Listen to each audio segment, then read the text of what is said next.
see there's false ceilings and all that. The Salisbury Fire Department was dispatched at about 12:20. First units that arrived on the scene found smoke emitting from 2 levels of the building, the basement level and the first floor to the rear of the building. The fire started in the core of the building in the basement level.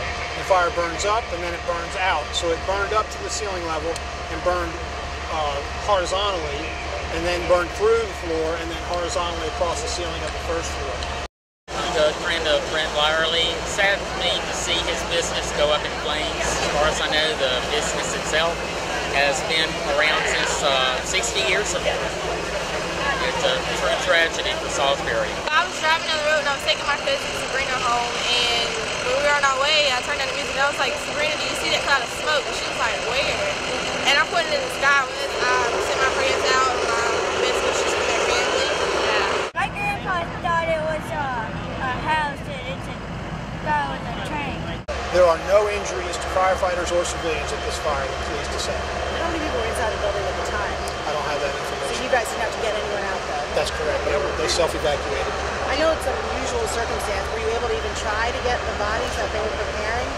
Our efforts are always to save whatever we can save. In this case, was the same. We tried.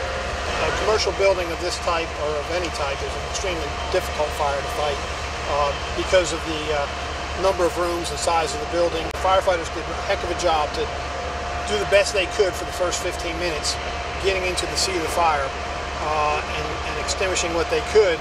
But the fire had already claimed the ceiling level and the attic space in the basement and moved horizontally.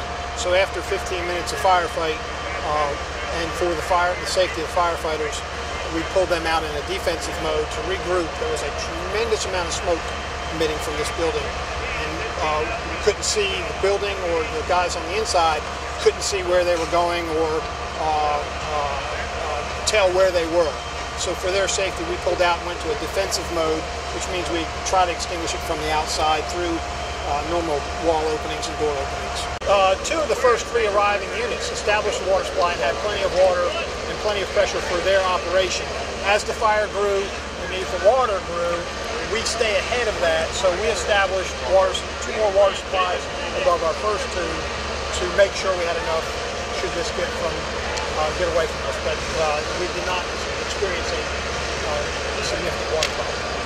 The callers did call to 911 and say that the fire was in the basement around the furnace room, and that's where our center of our investigation will start. And we will check out all possibilities.